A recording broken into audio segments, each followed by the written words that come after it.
बारेला तमाम मोमिनीन व मोमिनात का इस पाक और मुक़द्दस मकाम पे चल के आना अपनी बारगाह में कबूल और मंजूर फरमा।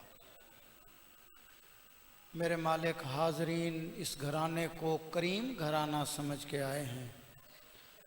हाज़रीन की जो भी जायज़ दिली ख्वाहिशात हैं तेरी ज़ात बेहतर जानने वाली है, उनकी तमाम जायज़ दिली ख्वाहिशात पूरी फरमा।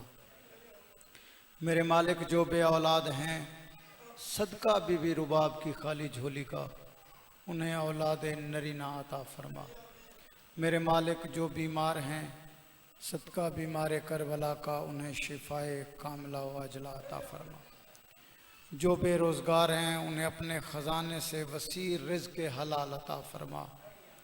मेरे मालिक, जो ज़ियारात की ख्वाहिश रखते हैं उन्हें ज़ियारात मदीना व करबला व शाम व कुम व मशहद नसीब फरमा। मेरे मालिक, हमारी आखिरी और सबसे बड़ी दुआ हमारे 12वें हादी का जल्द अज जल्द ज़हूर फरमा। हमें उनकी नुसरत करने के काबिल बना। तमाम दुआओं की कबूलियत के लिए बावाज़े बुलंद सलवात पढ़िए।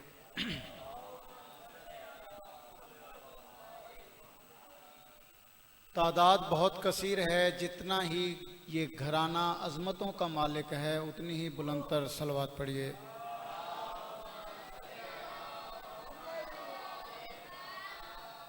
अपने अपने मरहूमीन की मग़फ़िरत के लिए बावाज़े बुलंद सलवात पढ़िए।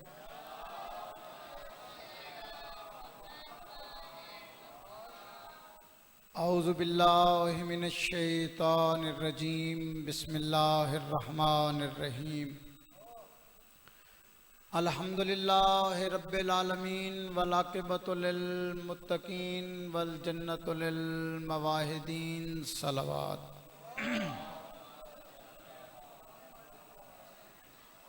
वस्सलातो वस्सलामु अला अशरफिल अंबिया वल मुरसलीन अबुल कासिम मुहम्मद सल्लल्लाहु वलानतुल्लाहि अला अदाइहिम अजमईन इला क़याम यौमिद्दीन। रब्बि इश्रह ली सदरी व यस्सिर ली अमरी वहलुल उक़दतम मिन लिसानी यफ़क़हू क़ौली। बावाज़े बुलंद सलवात पढ़िए।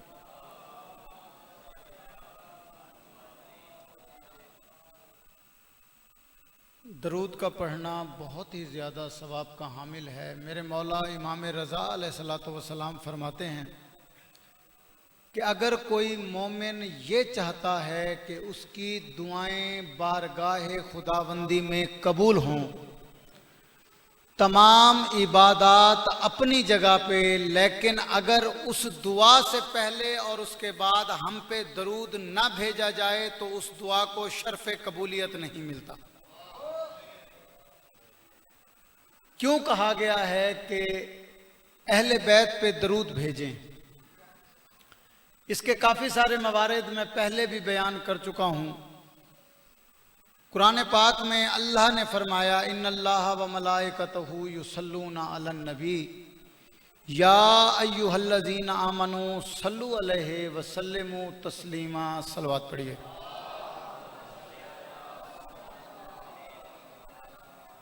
आखिर दरूद पढ़ना क्यों ज़रूरी है? अहले बैत पे सलवात भेजना, दरूद भेजना क्यों ज़रूरी है? इस ज़बान को दरूद पढ़ने की आदत होनी चाहिए। क्यों होनी चाहिए? आज के दौर में हर शख्स को ज़रूरत है पैसे की।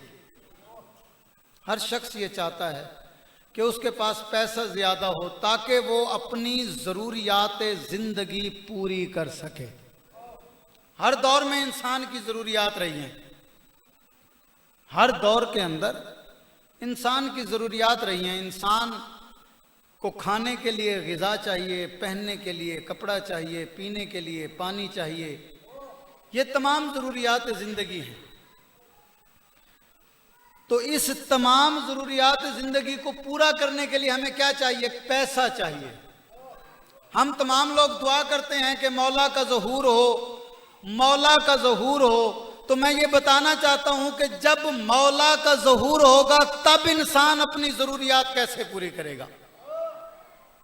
आखिर इंसान की ज़रूरियात तब भी होनी है इंसान को पहनने के लिए कपड़ा तब भी चाहिए होगा, खाने के लिए ग़िज़ा तब भी चाहिए होगी, पीने के लिए मशरूबात और पानी तब भी चाहिए होगा।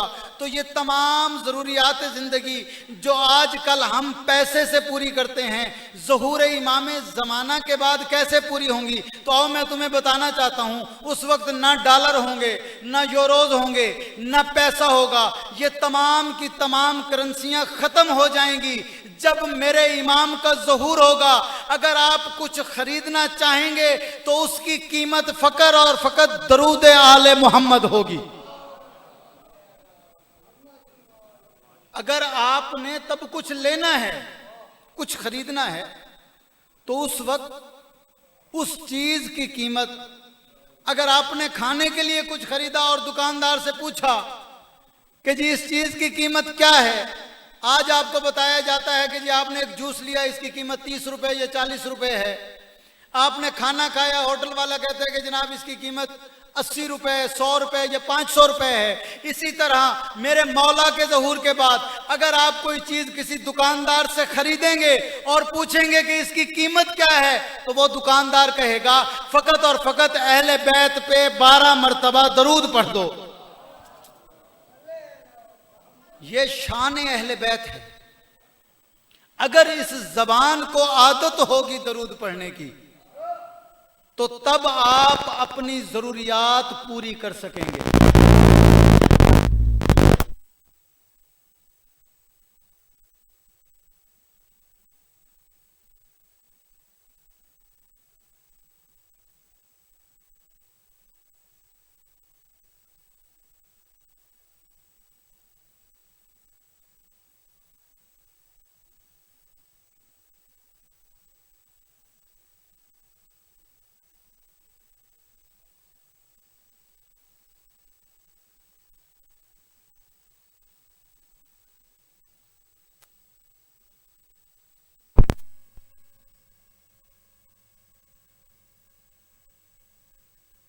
के सामीन सुन ही नहीं रहे तो वो क्या बयान करेगा?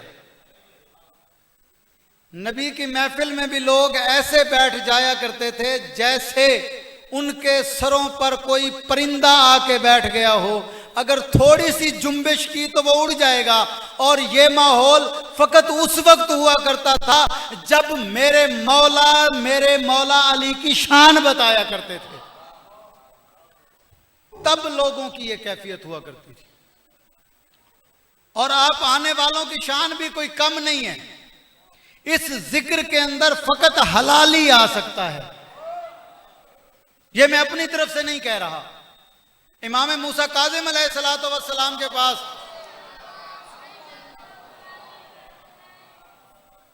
मेरे मौला का एक सहाबी आया और पूछा, मौला कयामत के दिन आदम ही आदम होगा, क्योंकि कुरान का फैसला है कयामत के दिन तमाम बनी नौ इंसान को दोबारा से जिंदा किया जाएगा।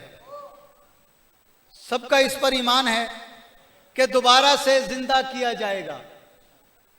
बिल्कुल ईमान है कि जी सब दोबारा जिंदा होंगे। अच्छा मौला ये बताइए कि उन तमाम लोगों के अंदर जब आदम ही आदम होगा ताहद नजर, तो आपके शियान हैदर करार की पहचान क्या होगी? अगर एक मजमा हो, छोटा सा मजमा हो, उसमें शियान हैदर की पहचान कैसे होगी? ये सरवर कायनात ने बताया कि जहां भी मोमिन और मुनाफिक की पहचान करनी हो, वहां मेरे भाई अली का जिक्र करना शुरू कर दो।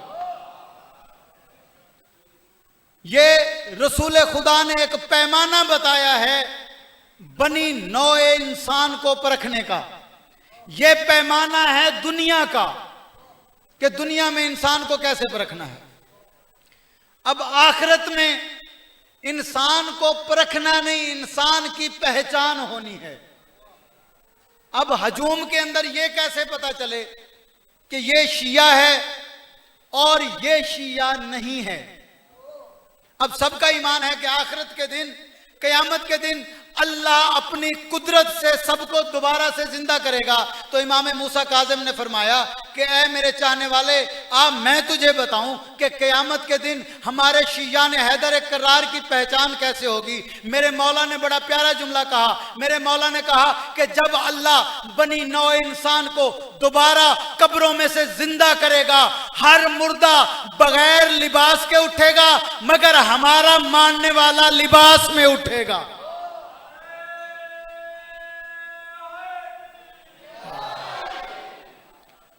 हर मुसलमान, चाहे वो काफिर है, यहूदी है, ईसाई है, कोई भी है, बगैर लिबास के उठेगा, और हमारा मानने वाला लिबास में उठेगा। ये इज्जत और मकाम है शियान हैदर कर्रार का, जो अल्लाह ने बख्शा है। अली को मानने का नतीजा फकत मानना नहीं, जबान से इकरार भी करना है। मानने वाले तो मैदान गदीर के अंदर भी बहुत थे, जिन्होंने आके कहा कि बखन बखन या अली, मुबारक हो, आप हमारे मौला हो गए। लेकिन बाद में इन्हीं से जब पूछा गया कि गदीर के मैदान में रसूल खुदा ने क्या ऐलान किया था, तो इसी नबी के प्यारे प्यारे सहाबा ने कहा था कि हमें निस्यान हो गया है, हमें याद नहीं कि नबी ने कहा क्या था, हमें निस्यान, हम भूल गए।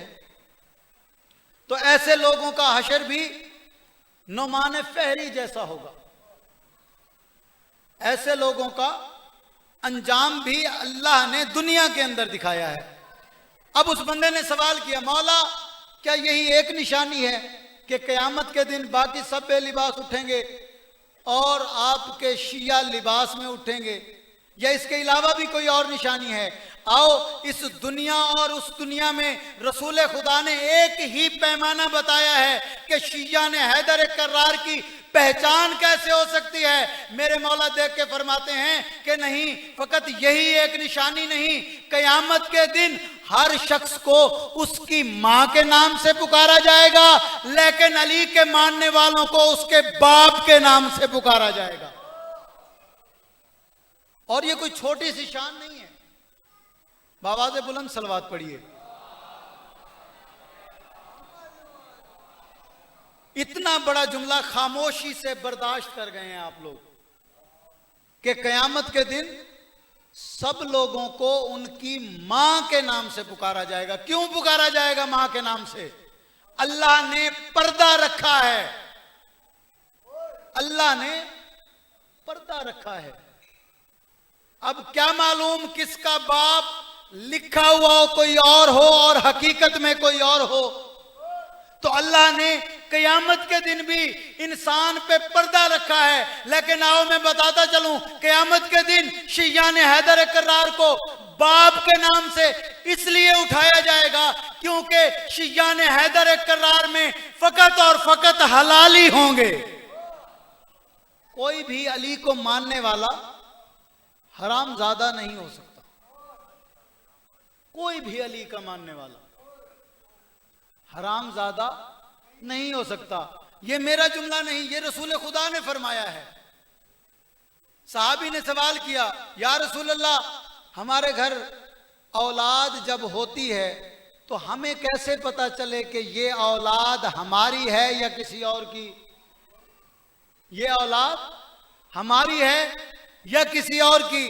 बच्चे होते हैं मासूम, बच्चों का फेल भी मासूमाना। रसूल खुदा ने फरमाया, अगर तुम्हारे घर कोई बच्चा पैदा होता है तो उसे अपनी गोद में लो और उस रास्ते पे जाके खड़े हो जाओ जहां से मेरे भाई अली का गुजर होता है।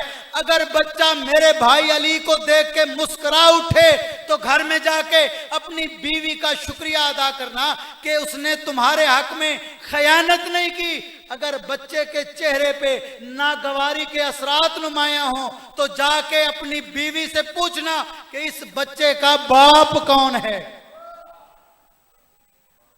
बच्चा ये फैसला करेगा। मगर किसको देख के? मौला अमीर कायनात को देख के। हलाली और हरामी होने की पहचान है। आजकल अगर किसी का पता चलाना हो ना अदालत में केस चल रहा हो कि ये औलाद इसकी है या नहीं है, लाखों रुपए लगा के डीएनए टेस्ट कराया जाता है कि ये बच्चा इसका है या नहीं है। लाखों रुपए लगाने की जरूरत ही नहीं है, उसके सामने मेरे मौला अली इब्न अबी तालिब का जिक्र करना शुरू कर दो, अगर उसके चेहरे पे मुस्कुराहट आ जाए तो समझ जाओ ये हलाली है, अगर उसके चेहरे पे नागवार असरात आ जाएं तो डीएनए टेस्ट कराने की जरूरत नहीं, लिख के दे दो कि ये हरामजादा है, लिख के दे दो कि यह हरामजादा है। रसूल खुदा ने पैमाना दिया है कि हलाली और हरामी की पहचान मेरे भाई अली की मोहब्बत है। इज्जत भी बड़ी थी तो मुसीबत भी बड़ी थी। अदू कहते हैं कि ये आहो बुका क्या होता है, भाई जिसका मरे उसको पता होता है। रोज़े आशूर गुजर गया, असर आशूर हुसैन का मुहर्रम तमाम हुआ और अली की बेटी का मुहर्रम शुरू हो गया। दीन इतनी आसानी से नहीं बचा, इतना दीन पे कुर्बानियां किसी सहाबी के बेटे ने भी नहीं दी जितना अली की बेटियों ने दी हैं। दीन इतना आसानी से नहीं बचा। आज अगर हमारे घर में, इंसान के घर में माँ बहन बेटी की पहचान है तो फकत और फकत बहन और भाई की वजह से। असरे आशूर के बाद चाहिए तो ये था कि जनाब ज़ैनब अपने भाई की लाश पे आती, मगर इतना मजबूर कर दिया उम्मत रसूल ने कि भाई की लाश पे आने की बजाय यतीमों को इकट्ठा करना शुरू किया। तारीख में मिलता है कि यतीम एक जगह नहीं मिले, कोई यतीम किसी जगह पे था, कोई यतीम किसी जगह पे था। तमाम यतीमों को इकट्ठा करने के बाद रात के वक्त जब बीबी ने देखा कि हुसैन की लाडली बेटी नहीं मिल रही तो बीबी ज़ैनब ने ऐलान किया कि है कोई जिसने मेरी सकीना को देखा हो। तमाम औरतों ने, तमाम बीबियों ने सकीना को ढूंढना शुरू किया, सकीना नहीं मिली। या ढूंढते ढूंढते जनाब फिजा जनाब हुसैन की लाश पे आई और आके क्या देखा कि वो सकीना जो बाबा के सीने के बगैर सो नहीं सकती थी, वो बाबा के पास बैठ के बैन कर रही है कि बाबा मुझे आपके बगैर नींद नहीं आती थी, आज आपका सीना तीरों से छल रही है, मुझे बताओ मैं कहां पे सोऊं।